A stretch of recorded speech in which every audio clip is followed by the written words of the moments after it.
함께 읽도록 하겠습니다. 여호와께서 아브라함에게 이르시되 너는 너의 고향과 친척과 아비의 집을 떠나 내가 내게 보여줄 땅으로 가라. 내가 너로 큰 민족을 이루고 내게 복을 주어 내 이름을 창대하게 하리니 너는 복이 될지라. 너를 축복하는 자에게는 내가 복을 내리고 너를 저주하는 자에게는 내가 저주하리니 땅의 모든 족속이 너를 말미암아 복을 얻을 것이라 하신지라. 아멘. 우리가 익히 많이 아는 말씀이고 잘 아는 말씀이죠. 아브라함을 축복하는 장면인데 오늘 이 시간에는 오해할 수도 있는데 복의 길이라는 제목으로 복의 길이라는 제목으로 하나님 말씀 함께 나누도록 하겠습니다. 아브라함에게 주셨던 그 말씀을 통해서 우리가 그 속에서 하나님의 복이 과연 무엇이고 그 복을 누리고 살아가는 것들은 어떤 길이 우리에게 주어져 있는지를 함께 나누는 시간 되도록 하겠습니다. 늘상 자주 이렇게 얘기를 하는 것 같은데 저희가 먼저 말씀을 볼 때라든지 우리 신앙을 할 때 우리 고민을 많이 하게 되어지는데 저는 책을 봐도 그렇고 무슨 일을 할 때도 그렇고 제일 중요한 게 뭐냐면 이 일을 왜 해야 되고 이 책에서 말하는 게 뭔지를 먼저 논지를 파악하는 게 저는 너무 중요합니다. 답답하게 따라가기는 싫거든요. 바쁜 시간 쪼개서 뭔가를 하고 있는데 효율을 얻기 싶어요. 성과를 얻고 싶은데 그렇게 하기 위해서는 가장 중요한 건 뭐냐면 주제가 뭔지를 파악하는 것이 참 중요하더라고요. 일을 할 때도 그렇고 책을 볼 때도 그렇고 대충의 감을 잡고 글을 읽던지 일을 하는 거 하고 아무 생각 없이 따라갈 때는 그 효율의 차이는 분명하게 차이가 나는 것들을 보게 되어집니다. 그리고 책을 볼 때도 그 의도와 목적을 알 때 이 책을 읽을지 말지 더 이상 읽어 내려갈지 말지를 결정하게 되어지거든요. 저는. 그래서 동일하게 하나님께서 이 땅을 우리를 창세전 이미 계획하시고 에덴 동산을 창설하시고 사람을 만드시고 아담에게 명령하시고 이 모든 일련의 과정에 목적이 있다고 생각합니다. 당연하겠죠. 하나님이 우리보다는 수천 배, 수만 배, 아니 표현할 수 없을 정도로 그 많은 깊이가 있으신 분이고 그 넓이가 있으신 분인데 아무 생각 없이 그냥 좋아라 하고 만드신 건 아닌 것 같아요. 그 원뜻을 우리가 파악하고 그것들을 깨닫는 것들이 너무 중요한 것 같아요. 왜냐하면 내가 지금 어디를 가고 있는지를 알 수 있거든요. 내가 지금 뭘 쫓아 나가고 있는지를 알게 되어지거든요. 그게 모르면 너무 막연해요. 신앙이라는 것들이 너무 막연해요. 불교인가? 유교적인 건가? 이슬람적인 건가? 뭐지?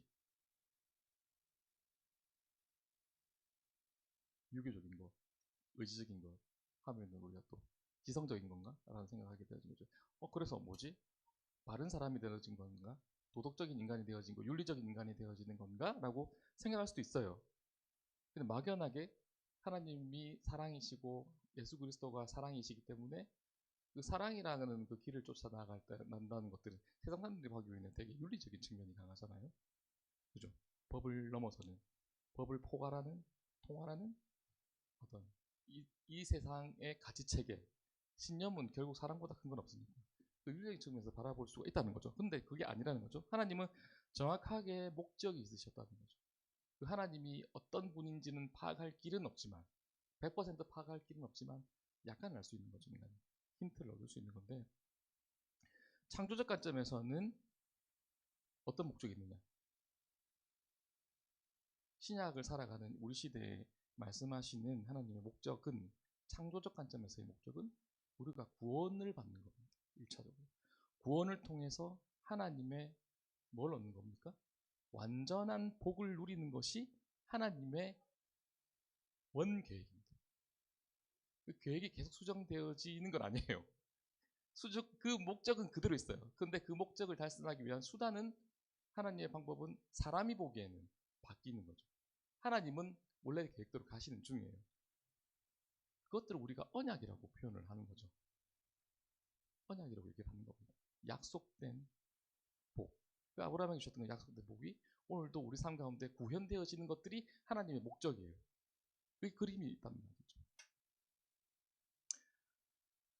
창세기 1장 28절을 제가 자주 언급하기도 하고 너무 좋아하는 말씀인데 그 보면 모든 것들이 나오는 거죠. 제가 읽어드리겠습니다. 하나님이 그들에게 복을 주시며 하나님이 그들에게 이르시되 생육하고 번성하여 땅에 충만하라. 땅을 정복하라. 바다의 물고기와 하늘의 새와 땅에 움직이는 모든 생물을 다스리라 하시니.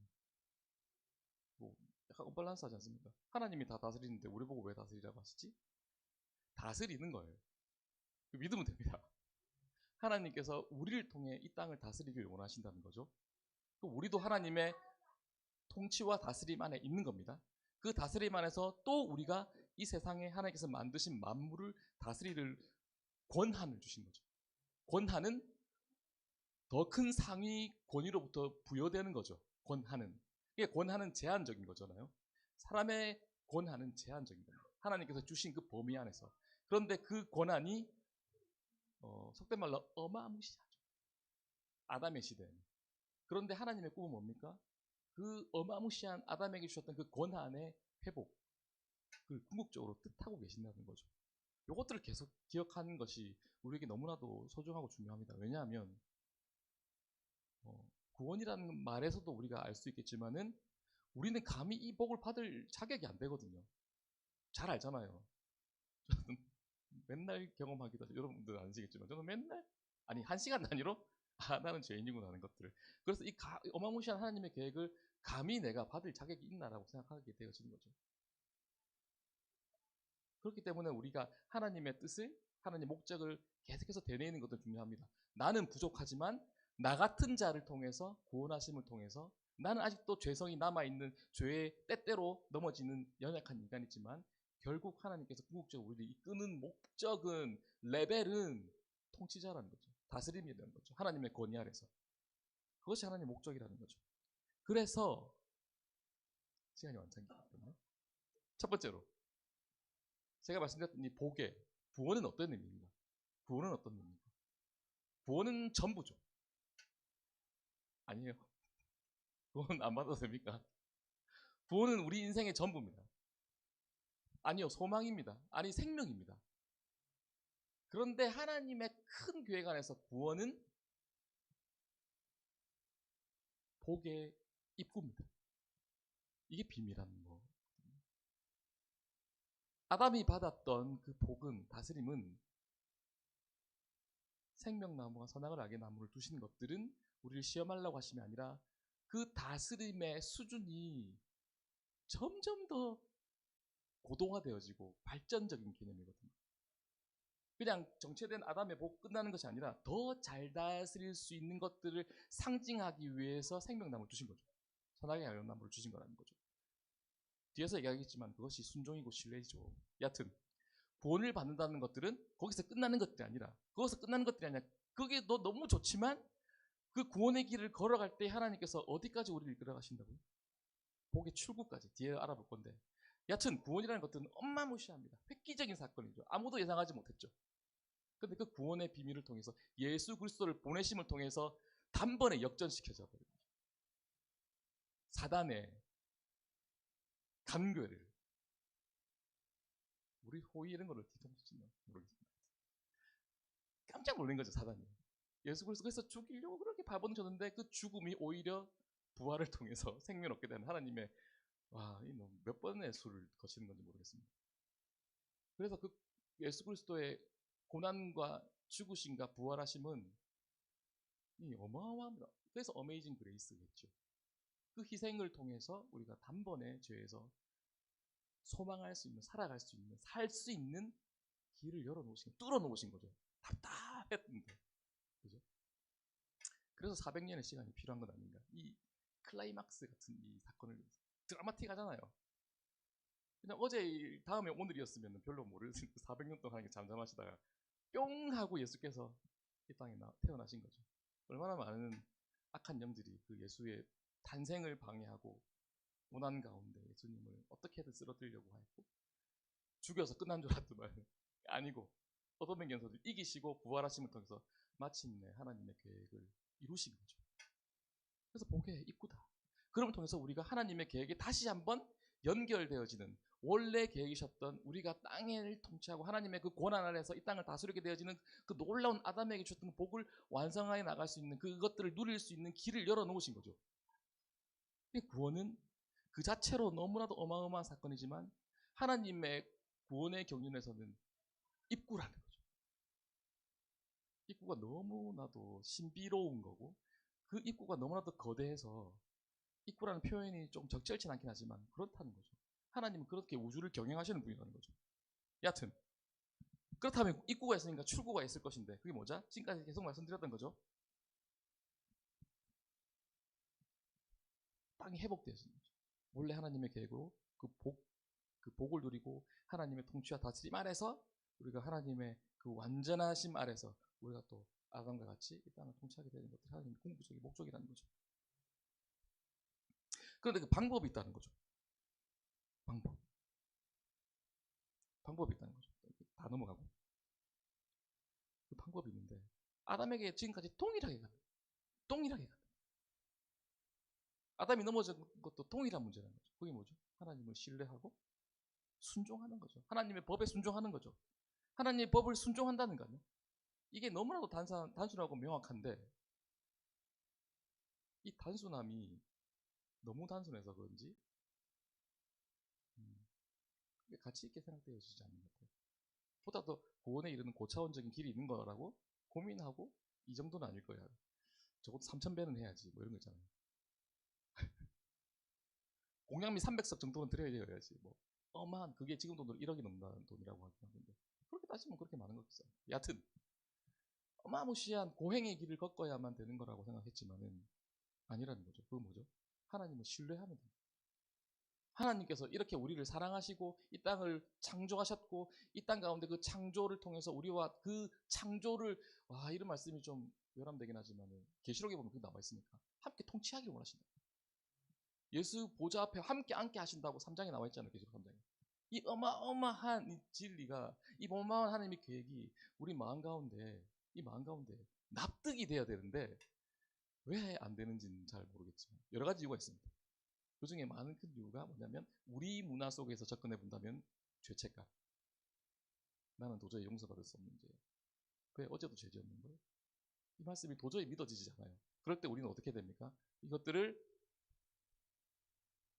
악한 생각이잖아요. 사단의 생각이잖아요. 그럴 줄 알고 구원하셨어요. 우리가 넘어질 줄 알고 구원하셨다고. 그런데 그런 우리들을 하나님께서 견인하시는 거죠. 성령께서 우리를 견인하셔서 성화를 이끄시고 마침내 하나님께서 말씀하신 그 복을 함께 누리는 날이 올 거라고 말씀하시는데 그 방법은 너무나도 단순하게도 순종이다. 그럼 뭘 순종할 것인가? 성경을 달달 외우고 그러면 끝이 나는가? 성경을 달달 외우면 끝이 납니까? 성경 외우면 너무나 많다고요. 성경 자체의 능력이죠. 성경 자체가 하나님의 말씀이니까 그죠? 능력인데 죄송한 말씀이지만 도올 선생이 우리보다 성경을 더 많이 봤을 겁니다. 주석도 쓰고 이래요. 파워로마자 같은 거 있잖아요. 전병 목사님 강해집을 막 냅니다. 그리고 자유주의자 신학자들이 책을 얼마나 잘 쓴다고요. 보면은 그럴듯하게 씁니다. 목사님 오시면 단번에 알겠지만 일반 사람들이 보기에는 그럴듯하거든요. 왠지 인본주의적 사고에서 하나님을 해석하고 있기 때문에. 여하튼 그렇다면 뭘 순종해야 되느냐? 그건 저는 이제 레시록이란다. 레위기. 예. 죄송해요. 죄송합니다. 이것도 제가 잘못입니다. 레위기 19장에서 저는 그 하나님의 뜻을 발견하게 되어지는데요. 다 읽을 수는 없고 1장 19장을 아시겠지만 여러 부분으로 나뉘어 있잖아요. 첫 번째 페이지 1절부터 18절을 보게 되어지면은 두 절만 읽어드릴게요. 2절에는 너는 이스라엘 자손의 온 회족에게 말하여 이르라 너희는 거룩하라 라고 시작하고 18절에는 어떻게 되어 있냐면 내 이웃을 사랑하기를 내 자신과 같이 사랑하라로 끝이 납니다. 그 뒤에 19절부터는 좀 더 구체적인 하나님의 율례에 대해서 규례에 대해서 말씀하고 계시거든요. 그렇게 본다면은 저는 1절부터 18절은 어떻게 보면 저는 이게 전문 같은 생각이 들어요. 전문. 헌법 보셨습니까? 한번 보세요. 은혜가 외롭습니다. 진짜로. 그 목사님도 있었거든요. 기독교인들이 있었어요. 그래서 그게 독일 헌법을 바이마르 헌법을 기본으로 했기 때문에 기독교적인 사고가 있어요.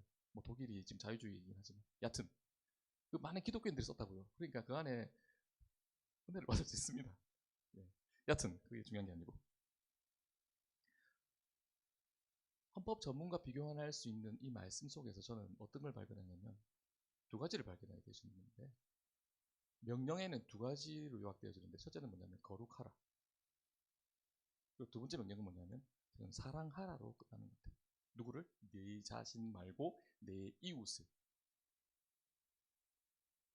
이게 처음 끝 범, 와, 멍해. 네. 사랑하고 축복해. 하나님께서 주신 이 레위기의 말씀 가운데 이 1절부터 18절에서 요약할 수 있는 것들은 뭐냐면 거룩하라. 하나님을 향한 거룩하겠죠. 하나님께서 거룩하심이기 때문에 너는 거룩하게 살아라고는 명령이시겠죠. 두 번째는 그 거룩은 어디까지 가야 됩니까? 이웃 사랑까지 가야 돼요. 이게 순종이 뭡니까? 순종은 뭐냐면 뭐의 순종이냐면 내가 하나님처럼 닮아가는 거예요. 하나님과 같이 그 거룩함을 삶을 살아가는 거예요. 잘 되진 않지만 시행착오를 거쳐가면서 그 길로 가라가는 거겠죠. 그런데 그 순종은 내 자신을 잘 다듬는 것에 몸가짐을 바르게 하는 것에 마치는 게 아니라는 거죠. 그런 거는 다른 종교도 합니다. 목적이 다르긴 하겠지만 그게 어디까지 가냐면 그 순종은 이웃을 사랑하는 것까지 가게 되어진다는 거죠. 복음을 전하는 것까지 포함되게 하여서 계속해서 모세 오경 속에서 말씀하고 있는 것들을 계속 돌이켜보면 하나님은 어찌나 그렇게 연약한 자들을 이 땅 가운데서 연약한 자들을 사랑하시는지 항상 그것에 대해서 언급하시잖아요. 구약에만 그렇게 하는 건 아닙니다. 바울 서신도 우리가 이승신으로 우리가 대표되어지고 그렇게 요약할 수 있잖아요. 그럼 저는 한 발 더 나간다고 생각합니다. 그 이신칭의는 그 믿음은 사랑으로 연결되어지는 겁니다. 잘 보세요. 바울은 항상 사랑하는 것으로 사랑을 독려하는 것으로 마치는 경우가 너무 많습니다. 대표적으로 고린도전서 그런 거죠. 그냥 단순히 하나님을 율법을 주문을 잘 외우고 그 주문을 따라서 딱딱딱딱딱 잘 지켜 나가는 것에 머무는 것이 아니라는 거죠. 왜 그럽니까? 이 순종은 관계를 내재하고 있거든요. 하나님과의 관계 속에서 이루어지는 순종이기 때문인 거죠. 그 하나님과의 관계가 배제되어진 순종은 죄송한 얘기인데 그거는 다른 종교도 많아요. 잘 들어보세요. 조금 있으면 초파일인데 석가모니 사랑하는 사람 내가 못 봤습니다. 석가모니 너무 예뻐요. 사랑해요. 닮고 싶어요. beautiful, awesome. 없더고요. 뭐예요? 왜 빌어요? 왜 막 연등 달고 해요? 자기 복 받으려고.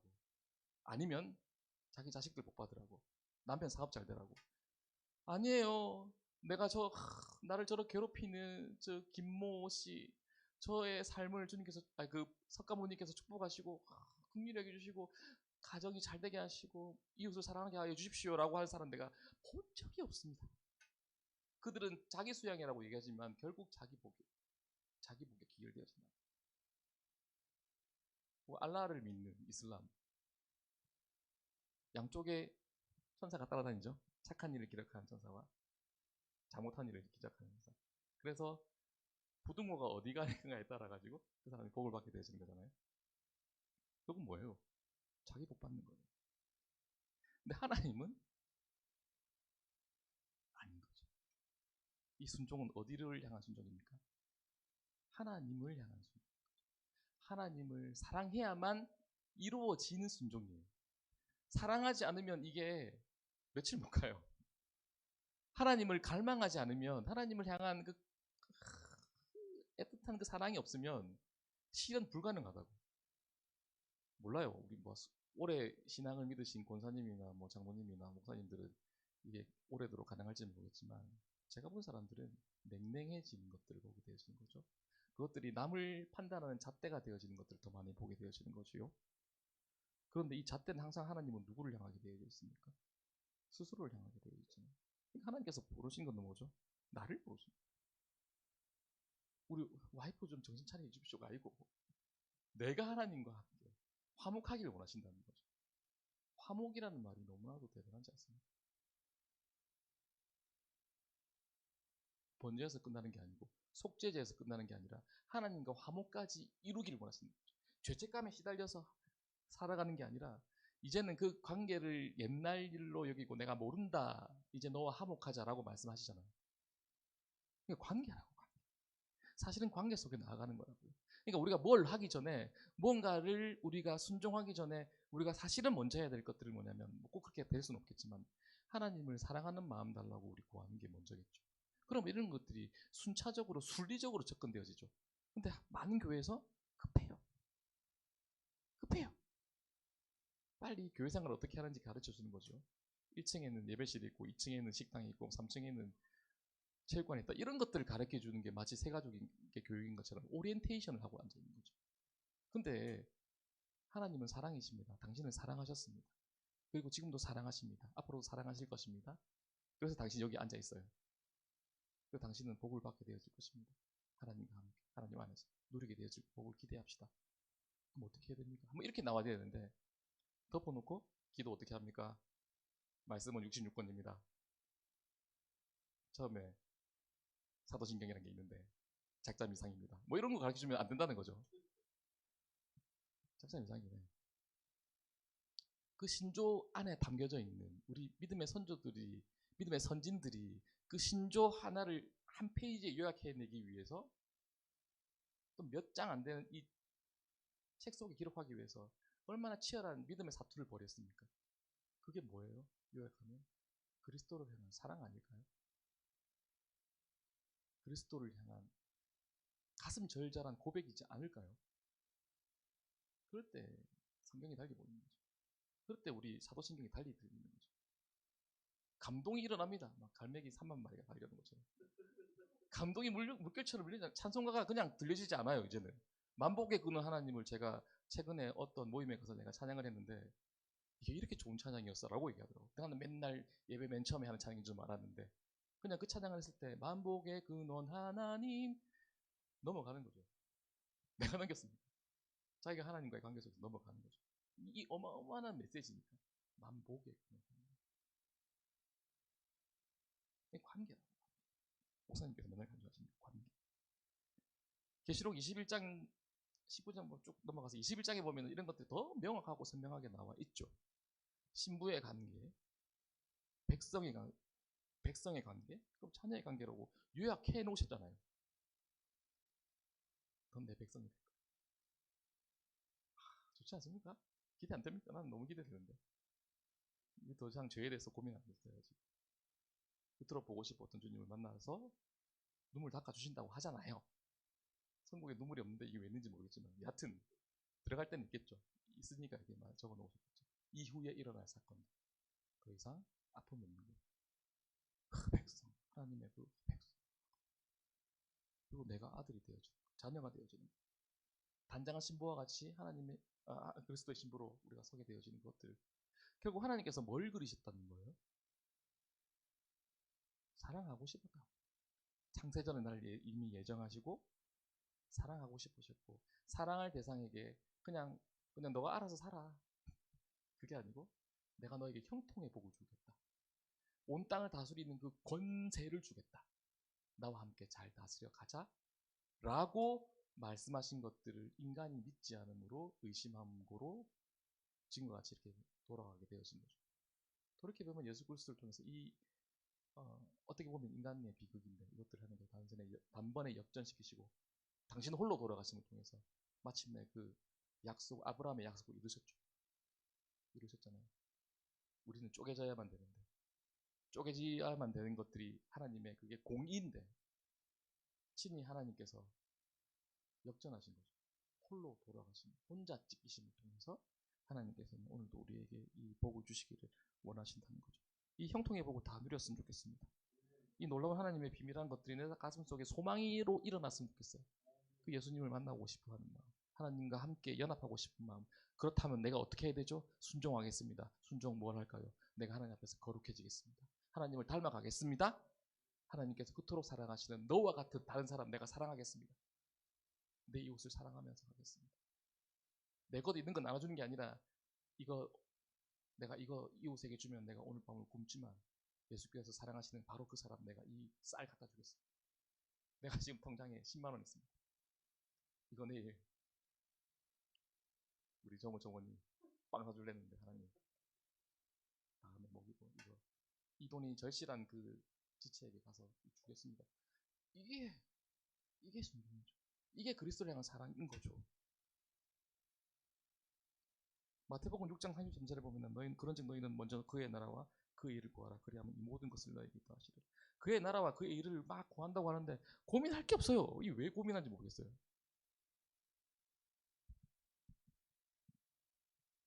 다 떠나서 제가 설명할 게 많지만 말씀드릴 게 많지만 말씀에 순종하는 겁니다. 말씀 안에 있어요. 말씀을 통해서 내 삶 가운데 거룩으로 나아가는 거고 이웃을 사랑하는 거예요. 그게 율법이에요. 율법이라고. 그게 하나님께 주신 규례라고요.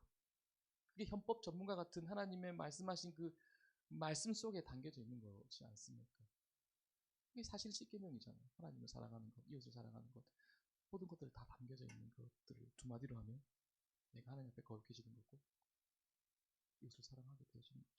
그리하면 그것들이 성립되어졌을 때 하나님의 복은 반드시 우리에게 임합니다. 반드시 임한다니까요. 살아보면 알겠죠. 살아보면 알겠죠. 근데 살아보셨으면 좋겠어요. 살아보시면 반드시 하나님은 그 약속을 이루시는 분임을 때때로 혹은 날마다 그것을 경험하게 되어질 것입니다. 그게 하나님의 계약의 조건입니다. 계약의 조건. 너무 어이없지 않습니까? 3,000배 하는 게 아니고 쌀 3,000석을 하나님께 갖다 드리는 게 아니라니까요. 나를 쥐어 짜가지고 뭔가 얻은 소득을 하나님께 올려드리는 게 하나님이 기뻐하시는 일이 아니라니까요.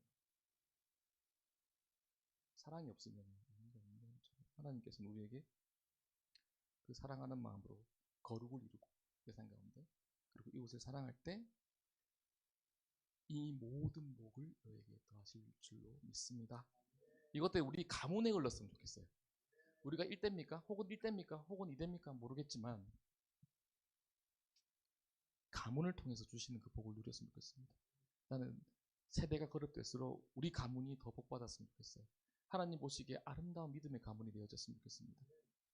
내 하나로 끝나는 그 축복이 아니라 그 말씀하셨던 천대의 축복을 우리 다음 세대도 우리 믿음의 가문 안에서도 이루어지는 것들을 보게 되어지기를 소망합니다. 이 시간 함께 우리 기도하며 나갔으면 좋겠습니다.